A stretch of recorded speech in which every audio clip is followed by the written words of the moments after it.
I like my retribution well-aged, like a classic Scotch smooth searing and unforgettable. They say it's best served cold. I was standing in front of my penthouse's full-length mirror, fiddling with the hem of my simple black dress. It was purposefully the least expensive-looking item I had. Everything about my look, including the generic laptop on the desk behind me, the little cosmetics, and the non-brand heels, had been carefully planned. Really, it was a prop, made up of nothing more than crude sketches and sloppy digital doodles that a struggling artist could have on hand. Ideal for the part I was going to play, the invitation, which read, "The Morrison Family Reunion, a celebration of family success," was sitting gently on the kitchen counter, its gold embossing gleaming in the gentle morning light. Naturally, it was held at my sister Diana's Hampton's estate. I was unable to resist grinning at the irony. They would all soon be rejoicing in a triumph they were unaware had been quietly residing among them the entire time. It buzzed on my phone. My CFO sent me a mail. The contracts had been finalized. The sale was just approved by text board. They are still unaware that Dreamscape is the purchaser. With a long exhale, I slid the phone into my purse. 10 years of acting foolish, of concealing all I had accomplished behind a facade of mediocrity. And now, I was going to seize all they held dear and claim it for myself. I had enough time throughout the drive to the Hamptons to go over all the reasons I was doing this. For a Morrison growing up, it was either business or bust. James Morrison, my father, created Morrison Tech from the ground up and wore it like a crown. As expected, my sister Diana did the same. She was a Harvard MBA, a business star, and all a nice little princess should be. Then there was me, the disappointment, the creative one, the girl who chose to sketch at dinner rather than commit stock portfolios to memory. My father had once sipped scotch with that enduring contempt, saying, "Maya, art isn't a career, it's a pastime, at best, a diversion." It was as though I had declared a fatal sickness when I informed them that I was declining. Wharton's offered to study animation. My mom broke down in tears. Diana frowned. Dad said nothing at all, as if I had spat on the family crest. I just stared. They never knew I never told them that I was quietly creating something they couldn't even fathom as they made fun of me. While pursuing my degree in art, I attended night school in business. I held positions that they would never contemplate. With $5.00 from a student competition and 2 freelancers I found on Reddit, I opened my first studio.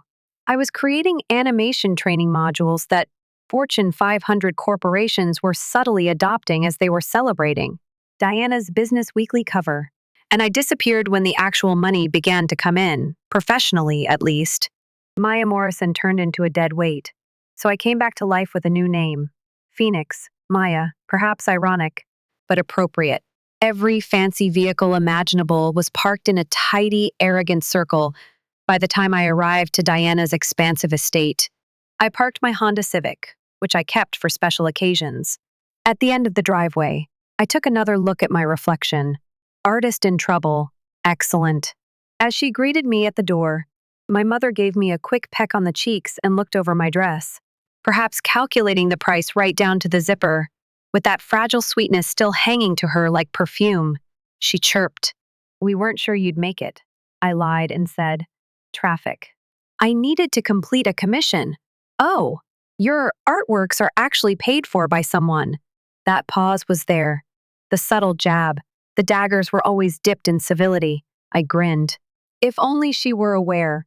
I recently approved a $50 million deal for a full suite animation training program with a Fortune 100 tech company.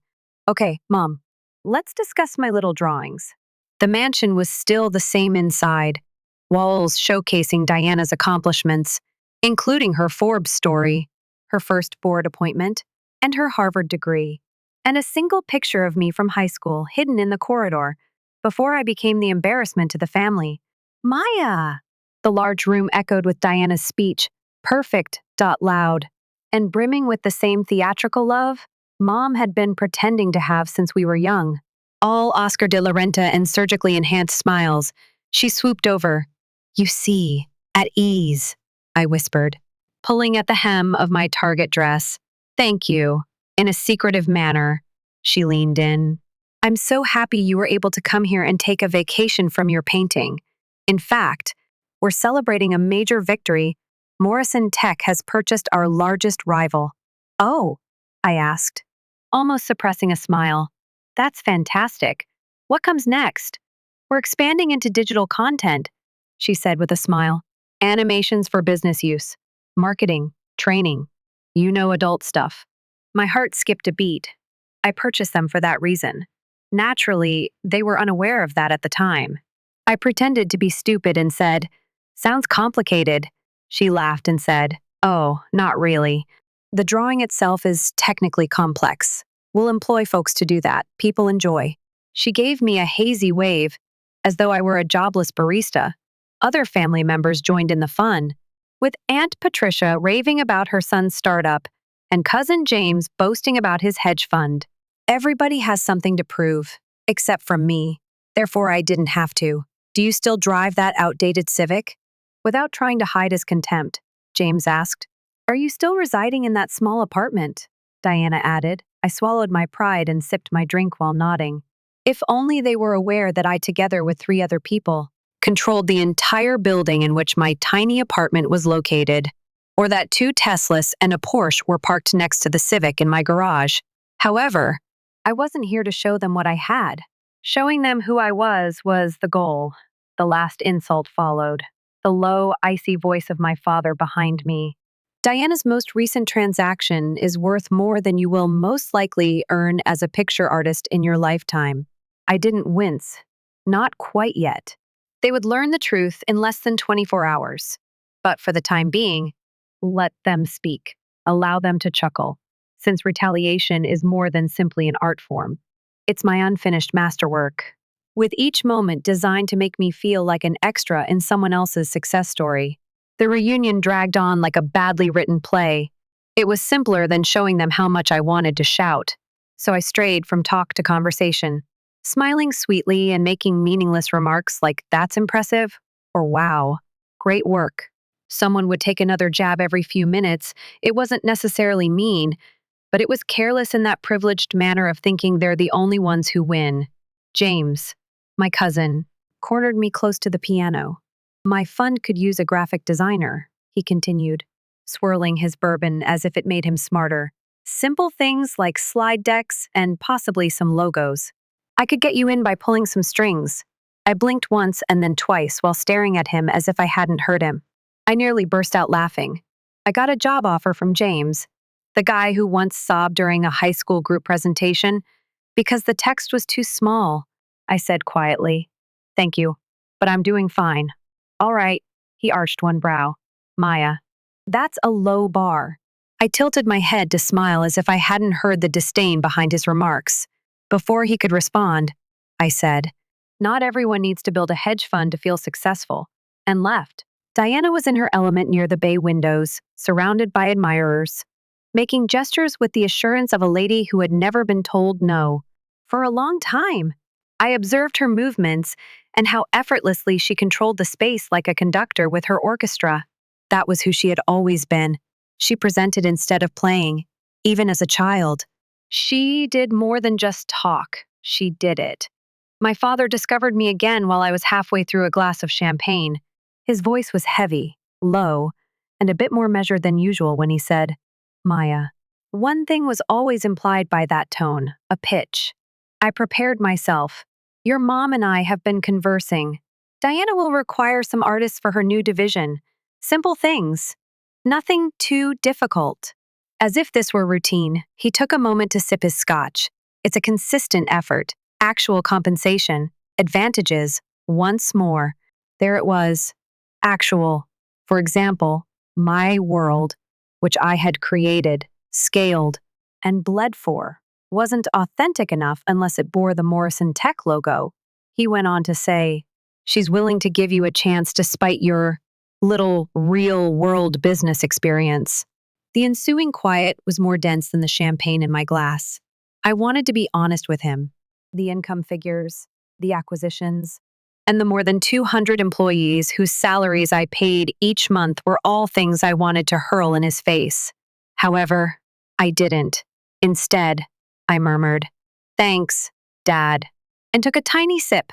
However, I'm content where I am. He regarded me as though I had just refused oxygen. He shook his head and said, "You're 32. Isn't it time to face reality and quit playing with cartoons?" I could see Diana smiling with our cousins through the window's reflection, most likely telling them a sterile tale about her most recent buy. I felt sick to my stomach, I said, my voice level. "I know you think it's just playing, but art isn't what you think it is." He made hazy gestures at me, pointing to my outfit, my automobile, and the imperceptible haze of mediocrity he thought I was living under. "It appears to be wasted potential from where I am standing. Even now." The words cut. That's what I wanted to say. I nearly said it. God, the complete truth, exposed. However, my phone buzzed once more. For 9:00 am, every board member confirmed. "They still don't recognize you." Ku, the words pulsed like a heartbeat as I gazed at the screen. "Not even 12 hours. That's how long I could wait," I began to say. "Actually, but stopped." "What?" my dad inquired. I gave a head shake. "Nothing, you're correct. I made my decisions." He left without saying anything. Diana was speaking to Aunt Patricia across the room. I already knew the tone, so I didn't need to hear it. She always pretended to care with that fake concerned lilt. I heard her say, "She's always been different," as if bearing my existence were some kind of great burden. At least she's taking our offer of a hand up at last. I had to fight the urge to chuckle. 7:30 p.m. I looked at my watch once more. There are 14 and a half hours left. For the remainder of the evening, I drifted along, one talk blending into the next. James volunteered to teach me the fundamentals of accounting. Aunt Patricia offered to have my portfolio fixed up by her daughter, whispering something about health insurance and real stability. My mother discreetly sent me a list of job openings in nearby advertising agency. I nodded throughout it all, grinned, decided to consider it. I was a hidden, unrecognized, and unquestionably near-revealed actor in my own life tale. Diana cornering me at the coat check was the night's last act. With a syrupy, sweet voice, she said, "I hope you'll give Dad's offer some serious thought. The job wouldn't be that difficult. Only business training presentations, entry-level graphics, and the like." The patented Diana smile that could sell a desert wanderer a yacht was the one she gave me. Naturally, "We would provide you a base pay to begin with. However, it's better than what you're doing right now." "Isn't it?" I gave her a serious look, taking in her immaculate complexion, her expensive gown, and her unwavering belief that she was helping me. My thoughts were solely focused on my penthouse office, my staff, our AI-powered animation suite, and our cutting-edge digital storytelling engine, which would surpass her whole division. "I'll give it some thought," I replied. She gave a triumphant nod. "And Maya, too." As I started to go, she called, "If you do accept the job, you might want to update your wardrobe. Looks count." Particularly in the corporate world. I turned away from her and nodded once more. "You don't know." There was silence on the way home. No background noise, no music. It was only the night and me, bearing the burden of what I had concealed. I took off my struggling artist outfit when I got home and changed into silk pajamas that were more expensive than Diana's priceless Oscar de la Renta gown. The final contract was already open on my actual laptop. Everything is set up. At 8:30. The car will come get you. They are still unaware that it is you. Helper, I went out onto the terrace after pouring myself a glass of scotch. The same brand my father consumes. The metropolis below glistened like a million tiny realities. Diana must have been laughing somewhere, reveling in her fictitious victory. However, tomorrow, everything would be different tomorrow. Additionally, I would be in the middle of the storm. The morning arrived too quickly, as if it had been anticipating this moment for a longer period of time than I had. At precisely 8:30, the sleek, black automobile with minimal flashiness, just enough to indicate that someone important was inside, pulled up. I had on a personalized Chanel outfit, crisp lines, cool blue, subtle yet deadly. It was the sort of attire that assumed respect rather than begging for it. Marcus was waiting in the car already, his usual quiet concentration. My right hand, my coup, and the only one who was aware of everything from the first 2 in the morning. Draft of the animation for the 200th employee. He nodded at me. Are you set, Miss Phoenix? In the rearview mirror, I looked him in the eyes. More than before. On the way there, we didn't speak much. Not necessary. The plan was flawless. Signed contracts. A press release is planned. NDAs are in effect. The board only saw a name on paper and had no idea what was going to enter their meeting. Animation Studios Dreamscape, a buyer without a face, a new owner who is mysterious. So far, the structure remained unchanged. The marble lobby and the sense of self-importance remain unchanged. We followed Dad into the office like a shadow, using the private elevator. The one I hadn't used since I was 19. I recall how I used to gaze at the dark mahogany panels, the leather chairs, and how everyone sat around a round table in suits like knights. In that room at the time, I felt like a ghost not welcomed, yet seen. Not right now. I entered as the storm today. The door to the boardroom was open already. Diana sounded enthusiastic, self-assured, and presenting the future as though it were already hers before I ever saw her. Her voice was firm and confident as she stated, once the partnership is finalized, Morrison Tech will officially enter the digital content market.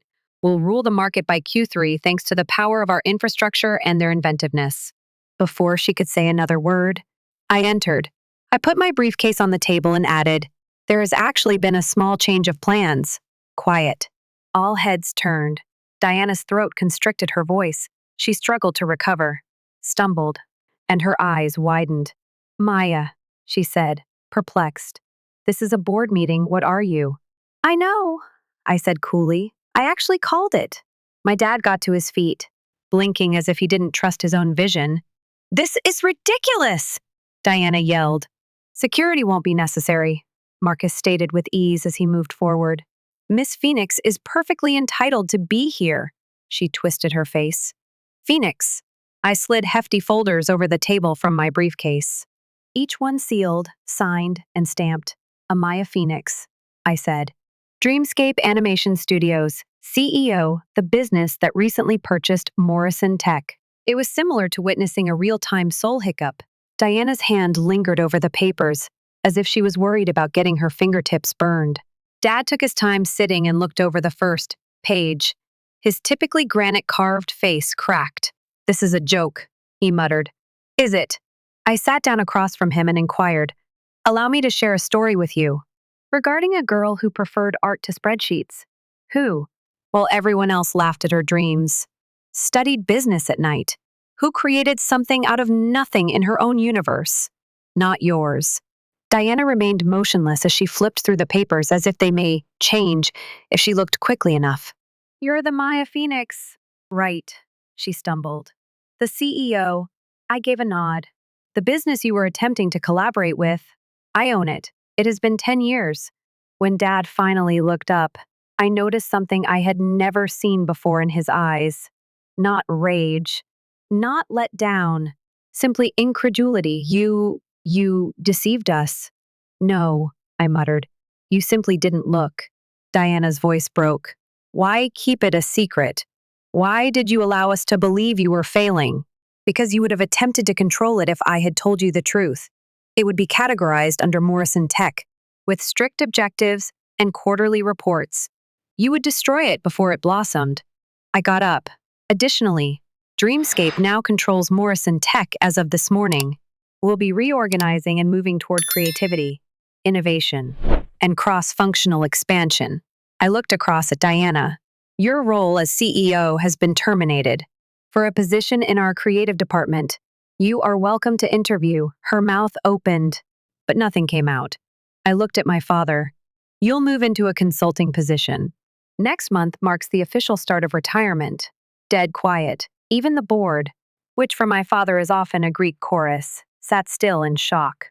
Eventually, Diana muttered, You can't do this. I gave her a direct look. I have already. It buzzed on my phone. Exactly on schedule. The New York Times article Art Meets Empire, Dreamscape Animation acquires Morrison Tech in surprise takeover appeared as I flipped the device around. I waited. Give the headline time to. populate the gap between us. I put my phone back in my pocket and continued. By the way, I'm afraid I'll have to decline that entry-level job you offered me yesterday. I am too qualified. The hour that followed was a haze. Official signatures, transitional meetings. A few board members silently congratulated him. Others, still in shock, simply nodded. When it was done, the only people left in the room were Dad and Diana. At last, Diana gave me a serious look, as if she were witnessing a stranger don her sister's face. She remarked, "All these years, you made us think. You made us feel sorry for you." "No," I responded softly. "You decided to feel sorry for me. You got what you were hoping for. The breakdown, the letdown, not the woman constructing something larger than you all thought it would be." I held out a hand, but Dad opened his mouth. I said, "I didn't do this to get even. It was sensible. So I did it. Your infrastructure is necessary for Dreamscape. You require our inventiveness. The future lies in this union." After gathering my belongings and putting my jacket straight, I made my way to the door. Without turning around, I said, "There's a dinner tonight. Le Bernardine, private space. It will be the formal declaration." With my hand on the doorknob, I stopped. "Oh, and Diana." She raised her head. Addressed professionally. In business. Appearance is important. It was a luminous eatery. The polished crystal, the warm golden lights, and the silent silver cutlery gave the impression that even the air here knew how to act in a refined manner. Le Bernardine was more than just pricey. It was a realm of manicured elegance, where power was dressed in silence and bargains were whispered rather than inked. I, Phoenix, of course, had made the reservation for the private dining room. The employees treated me like a king or queen, the kind that didn't require a crown, not the ones with them. I came early because I liked the silence, not because I had to. Before entering the new dynamic, not Maya the afterthought, but Maya the one they never anticipated. They had one more moment alone. Diana came at 7:02. She didn't appear to have slept. Her normally flawlessly styled hair was pulled back in a simple manner, as if she was unsure about how to present herself this evening. Glancing around the room as if it may bite her, she entered hesitantly. "Hello," she murmured. I gave the seat across from me a nod. She accepted it without protest. For a while, we sat in silence, long enough for truth to emerge and the world's cacophony to subside. "At some point," she said, "I still don't understand." I gave her a look. "I'm not passing judgment, simply observing." "What do you not understand?" "Everything," she muttered. "Why conceal? Why let us to speak to you in such a manner? Why did you allow us to think so poorly of you?" I reclined, allowing my chest to swell with the weight of a decade. "Because it would have ceased to be mine the instant I got it your way." She blinked but remained silent. I went on. "You would have called it a win for the family. Under the Morrison name, it was folded. Place it next to your Harvard degree in a glass display. But you didn't own that story. Do you believe that I would have claimed credit?" Her brows were wrinkled as she spoke. I didn't respond. I didn't have to. She was aware. "And your father? He would have made it a department. Granted me a glass-walled corner office with a pay scale based on my compliance with his regulations." She traced the rim of her water glass with her finger as she peered down at it. He believed he was assisting." "I understand," I replied. "You did too, however." Assistance without comprehension becomes authority. Once more, there was a heavy but gentle silence, as if it were allowing us room rather than confining us. After some time, she replied, "I saw your office today. The view, the artwork, and the employees. They appeared to be at home. As if you created anything worthwhile." I gave a nod. "Yes, I did." Once more, she was silent. "I always thought I was the strong one," she said in a murmur that sounded almost confessional. When I looked into her eyes, they were devoid of pride and sympathy for the first time. Just something tangible. Perhaps regret, curiosity perhaps. Perhaps both, I remarked. "I never wanted to compete with you, but you turned it into a race," she whispered. "I thought I was winning, because nobody else was keeping score except you." She gave a little, dejected smile.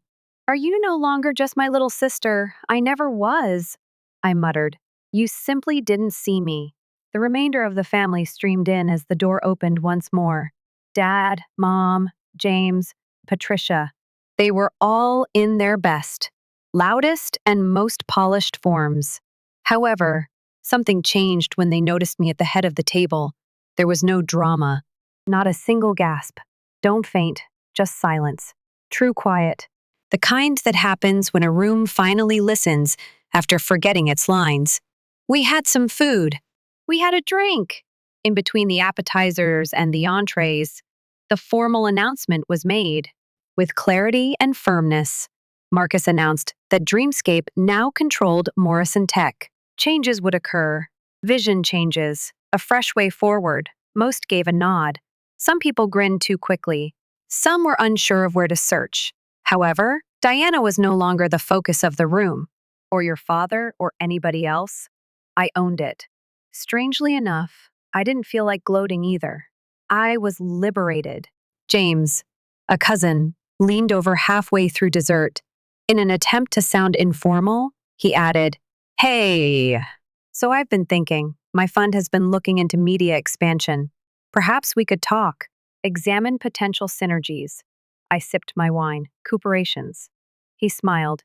"You understand cooperation strategic collaboration." I arched an eyebrow. "Like the administrative position you gave me yesterday." His grin wavered. I returned my attention to my plate and responded, "I'll have someone on my team get in touch." Patricia made a subsequent attempt, a webpage bot perhaps. Suddenly, her daughter became a major Dreamscape fan. All of a sudden, they recalled how they had always trusted me. I've always seen my potential. I didn't respond to the majority of them. Not intentionally. Simply put, peace. I had lost my anger. I had just finished elaborating. I opened the sketchbook I hadn't touched in years later that evening when I was back in my apartment. The one I carried around in college, full of rough sceneries and rudimentary thoughts. Dreams in ink and graphite.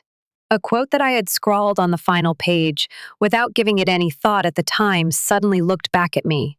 The moment you silently reveal what you've created is the greatest art. Not the creation itself. I put the book away, gazed at the city outside. Tonight, the skyline was all mine. What about tomorrow? We would begin painting the future tomorrow. There was silence in the office the following morning. Focused, but not quiet. When everyone is aware that they are doing something significant, there is a certain quiet that permeates creation. I stood by the executive floor window and gazed down at the city, wrapped in that gentle morning mist that gives everything the appearance of possibilities. The skyline appeared clear. After a single knock, my helper pulled the door open. "They are all set for you." I gave a nod. Since the announcement, this was the first all hands. For the first time, I would be met in person by Morrison Tech staff members, some of whom had been there longer than I had been alive. Rather than just by name on a press release, their recently appointed CEO, the artist they didn't anticipate. I entered the space. People's faces turned. Some people are interested. Some people are wary. Some people are optimistic. I grinned after clearing my throat. I started by allowing the words establish their flow and said, "I know what you're thinking. What role does an animation studio have in managing a technology business?" A couple of giggles. I inhaled. When I was younger, I would sit in the back of Morrison Tech meetings and sketch superheroes in my notebook as my father gave a suit-filled room an explanation of quarterly earnings. One thing I learned throughout those years was how to blend in with the background. And second, the impact that unexpected stories can have. Now be quiet, the type that leans in. I went on to say, "We live in a world that tells us creativity and business don't mix. Imagination and reasoning are incompatible. But we're here, me included, to disprove that." A pause. "I didn't purchase this business to ruin it. I think it can become more, which is why I got it. We are rethinking legacy, not replacing it. We're modernizing the code, not throwing out the history." I then uttered the most important words. "No one is losing their employment." There was a sigh in the room. "However, we will change. We'll go more quickly. Be more audacious in your thinking. Make more intelligently. You're right here if you're prepared to develop, not just in terms of your title or salary, but also in terms of your contributions and way of thinking." Cheers! Not a lot of noise, but steady, sincere. A couple senior staff members approached and shook my hand after the meeting. We needed this, said one of them. An engineer called Marjorie, who had been employed there since the initial dot-com boom. I simply grinned. Later, Diana arrived later that afternoon, unexpected. No entourage, not a fancy dress. A anxious energy that I hadn't noticed in her since we were youngsters sneaking snacks before dinner, along with jeans and flats. Unsure whether to let her through, the receptionist contacted. Send her in, I instructed. She walked inside the office as though she no longer had authority over it. Even though she didn't, she surveyed the space, admiring the artwork on the walls. The idea-filled whiteboards, and the subdued buzz of a business that breathed in a different way. This is lovely, she remarked. I'm grateful, after standing clumsily. She eventually took a seat in front of me, she said. I've been thinking. I waited. I want to stay, she added. Not in the role of CEO, not even in the office of management. I simply want to find out what I missed, what I didn't see slowly. I nodded, then began by paying attention, by sketching as well. People, not just on paper, tales, potentiality. She grinned, gentle, actual. Teach me. I leaned back and saw her as someone who was finally making the decision to see things differently, rather than as a competitor. We'll see. I sat by myself that evening in my terrace garden, a peaceful green area that seemed to float above the bustle of Manhattan. Below, the lights beat like faraway heartbeats. For no apparent reason other than the warmth, I lit a candle. It buzzed on my phone, Mom texted. We came upon the Forbes piece. You have our admiration. Really? Then Dad's. Another. I was mistaken. 3 words. They also felt heavier than the acquisition contract, for some reason. I didn't answer. Not quite yet. It takes time for some things to land. I breathed in the night while closing my eyes. I remembered the girl I used to be. Insecure, afraid, and constantly doubting her value. I also considered the person I had grown into, still carrying that same sketchbook, but now filling the pages according to her wishes. I had not changed because of success. I had been exposed by it. I came to the realization that Dreamscape wasn't the true masterpiece. The empire wasn't the cause. It wasn't even retaliation. I was the one reclaimed, unrepentant, observed.